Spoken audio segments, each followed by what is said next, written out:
Good Monday morning. Rev here this morning. It is July the 25th, 2022. I hope you're safe and well and blessed. I'm reading to you this morning from 2 Thessalonians, two short passages, 1 through 5 and 13 through 17. Paul writes, "Concerning the coming of our Lord Jesus Christ and our being gathered to him, we ask you, brothers, not to become easily unsettled or alarmed by some prophecy or report or letter supposed to have come from us saying that the day of the Lord is already come. Don't let anyone deceive you in any way, for that day will not come until the rebellion occurs and the man of lawlessness is revealed, the man doomed to destruction. He will oppose and will exalt himself over everything that is called God or is worshipped, so that he sets himself up in God's temple, proclaiming himself to be God. Don't you remember that when I was with you, I used to tell you all these things?" And then down to 13. "But we ought always to thank God for you, brothers, loved by the Lord, because from the beginning God chose you to be saved through the sanctifying work of the Spirit and through the belief in the truth. He called you to this through our gospel, that you might share in the glory of our Lord Jesus Christ. So then, brothers, stand firm and hold to the teachings we passed on to you, whether by word of mouth or by letter." This is the word of the Lord. Thanks be to God. You know, there's a common attitude today. It's been around for actually quite a while. And it really needs to be changed. And the attitude is whatever. It's sort of like, here's a quarter, go call somebody that cares. You know, do you want coffee or do you want juice? Whatever. Do you want to go to the 1 o'clock or the 4 o'clock matinee? Whatever. You want thick crust, thin crust, spicy crust, stuffed crust? Whatever. Whatever is a response not just for trivial or inconsequential choices in our lives. Increasingly, whatever, that attitude is souring the taste of our entire life experience.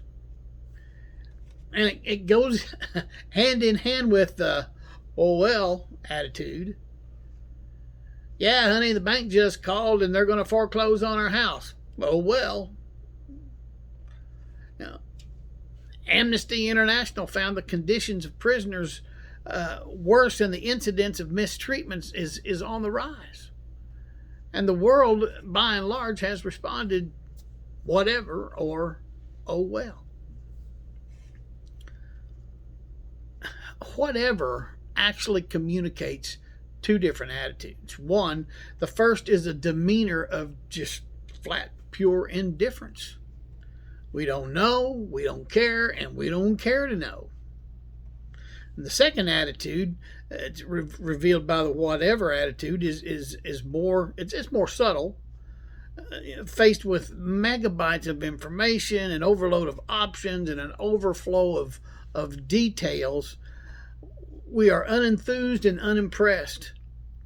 And instead of growing more engaged and more involved in our world, our political system and our schools, our churches, our communities, this whatever attitude shuts down all the information details and ignores complexities, turns off particulars, and adopts a philosophy of we can't change things anyway, so why bother? Why care? Whatever. Oh well.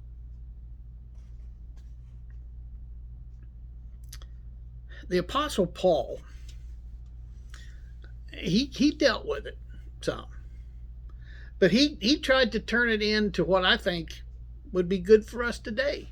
Is he turned whatever into a whatever it takes attitude. It was just kind of a zealous way to get the world, to spread the gospel to the world. Paul never ceased to be awed and amazed by the gift of God, and Paul was constantly aware of the holy unearned gift of God's tremendous love and grace that was poured out for our salvation through Jesus Christ. And as Paul sought to preach and to teach the gospel in an increasingly hostile and dangerous world, he became very aware that there were powerful forces of evil that were lurking in the background and sometimes in the foreground. Facing hardships and opposition, Paul didn't just shrug his shoulders and say, "Oh well," or whatever. The stakes were just too high. And it's not any different today. The stakes are high out there, my friends. We are whatevering our life away. Our response to the coming of Jesus Christ in all his glory? Whatever. Instead of whatever, the Bible calls us to a whatever it takes kind of attitude. The next time you hear someone say whatever, answer them with whatever it takes. They'll wonder what you mean, which will give you an opportunity to explain it to them. Will you hear the call of God to say whatever it takes? Your spouse doesn't want to hear you say whatever. Your spouse wants to hear you say whatever it takes. Your neighbor, a single parent struggling to find childcare and keep a job, doesn't want to hear you say whatever. They want to hear you say whatever it takes. Your boss doesn't want to hear you say whatever. Your boss wants to hear you say whatever it takes. Our kids need quality time. Our school teachers desperately need our support. None of them wants to hear you say whatever. They want and need to hear whatever it takes. God doesn't want to hear you say whatever. He wants to hear whatever it takes. Say it with me this morning. Whatever it takes. Whatever it takes. It's going to be up to you and me this morning, my friends. Let's do our best to change the worldly attitude of whatever and to the Christ attitude of whatever it takes. I'm Pastor Mark. Love you guys. Be safe, be well, be blessed, be strong. See you tomorrow. Go do something for Jesus.